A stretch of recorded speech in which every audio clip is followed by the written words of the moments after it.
A man who spent 3 decades in a federal prison now realizes the mistakes he made as a father. Otis Harris admits his actions caused the downfall of his entire family. He's hoping his story will inspire others to change before it's too late. Natasha Robin has this special report, like father, like son. Wasn't the building here before? Otis Harris can hardly believe his eyes. It's been nearly 30 years since he's walked around his old stomping grounds of the B.W. Cooper housing development. A lot has changed. The B.W. Cooper, formerly known as the Calliope, was notorious for drug dealing and violence. We stole, we robbed, we did everything. Otis lived here, sold drugs here, and eventually became a repeat offender in the criminal justice system. Otis spent the last 30 years locked up. Sometimes, man, in jail, man, it's been nice that I've actually cried. He has plenty of regrets. Perhaps the biggest regret of all was leaving behind his family, his son, who without his guidance followed in his father's footsteps. I started using cocaine around 14 years old. I hooked up with a cat out of the projects. I couldn't read, I couldn't write, so that was my ticket out to sell drugs, because when selling drugs, you didn't have to read. I was abusing them and abusing myself, and I wasn't working. I wasn't doing anything productive. Every penny I got went towards drugs. I was taking his mother's money. I was taking my mother's money. Otis says his addiction became so bad he simply gave up on his family. Everything was about drugs and whatever he had to do to get them, especially robbing. Money might last you 2 weeks, 3 weeks, a month, however you get, you split it, and you buy your drugs with it. You know, you feed yourself off of drugs, and when the money run out, you rob again. Otis decided to leave New Orleans. He lived in Detroit, selling and abusing drugs.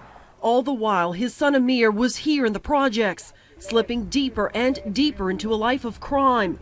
He too sold drugs, and when another man in the projects got in his way, Amir shot and killed him.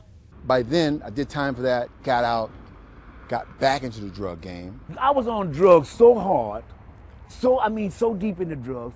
Amir had caught a murder case. I think he had went to jail and perhaps was on his way out before I knew.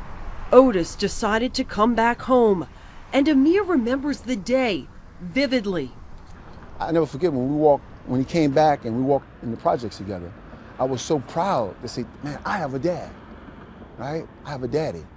So that was one of the greatest highlights of my life right there, man.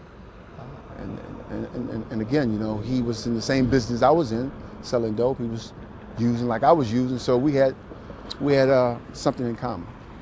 Otis had made drug connections in other states, and before long he was receiving large amounts of cocaine from L.A. to distribute on the streets of New Orleans. His son was his business partner. As a matter of fact, I was promoting it because I was giving him the drugs. And as a matter of fact, I felt good about it. I felt like I was really doing something. Seriously, I really felt good about that. I felt like, oh, I'm back now, I can help my kids. And I really thought that, you know, we were going to live this big life of selling dope and being a family. His view of a true family, though, was distorted. I wanted a relationship with my dad. I mean, it's like it was something that I fought for. There was nothing done on this corner that wasn't related to drugs. Together, they took me to the place they refer to as the corner store, where they sold drugs nearly every day. But this is where I started. Like he said, this is where everything took place. Right there by that phone. They killed Sonny. Instead of sharing memories of school graduations or family gatherings, this father and son could only share stories of overdoses they witnessed or shootings that happened as they sold on the corner. Man, it was just slaughtering people back here. It was like, that's when New Orleans had 300-400 murders a year. There's a lot of people lying on this pavement. A lot of blood over here and around that corner. Eventually, Otis was arrested, transporting 5 kilos of cocaine through Texas, and was sentenced to 30 years in a federal prison. Police later busted Amir for cocaine distribution. As he served a 4-year sentence, Amir began changing his life in jail. I said to myself, I want to learn to read. I want to learn. I have to learn to read. When he got out, he headed for L.A., pursuing a career in modeling. I don't know, maybe a year after that, I saw him in a magazine. And I was like, what? I said, you know, I saw him in a magazine. I think he was doing some kind of clothing or something, some hip hop stuff. And I was like, I was so proud. I mean, I was like, what, this guy, you know? And I just went to showing guys and talking about it. You like games, Jimmy? You want to play a game? Here we go again. Okay. Amir went on to acting.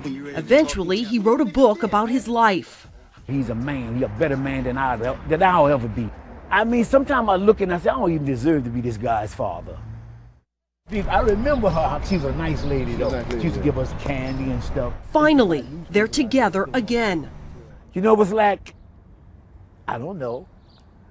I was the father in the house for the first time in my life. They're making right what was so wrong as they reflect on the years they've lost. I wish that could have happened 30 years ago, 35 years ago, you know, but it didn't. Amir believes his whole family suffered because of his father's actions. You the one that brought me to life. It's been 3 years now. He motivates me to do positive things. Now he mentors young men who are without dads in their lives. This is an epidemic. It's ubiquitous. Just recently, the other day I was in OPP. There's a juvenile tier over there, and it's about 20 boys. None of them have dads. None of them. Not a one. So this cycle just keeps repeating itself. He wants people, especially men, to learn from his story about the importance of being a role model for their children.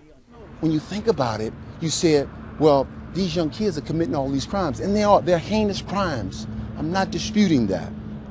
But what you have to realize, they're being raised by the streets. They're being raised by rap music. They're getting false information. You gotta go out for a pass. Go, go, go. Still, he knows many of the children he tries to help may never change their lives. His message now is to the fathers. My message is to the fathers to get back in the households by any means necessary. If you don't love the mother anymore, that's fine, but you have to raise your boys and you have to protect your daughters. Otis, at 66 years old, realizes his mistakes, but his children are now grown. Okay. I talk to you and let you know. All right, so you working the parade tonight? Yeah, I'm working tonight. I gotta work. I want my family to bury me. I won't be buried from a jail cell. I want a meal. Rushane, Dashin, and Bianca, I want them to bury me.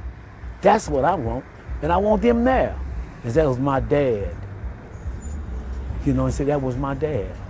That's what I want. Natasha Robin, Fox 8 News. Otis was released from a halfway house and he's moving to Chicago to live with his daughter. Amir says he'll stay in touch with his father while he continues to mentor young men in New Orleans.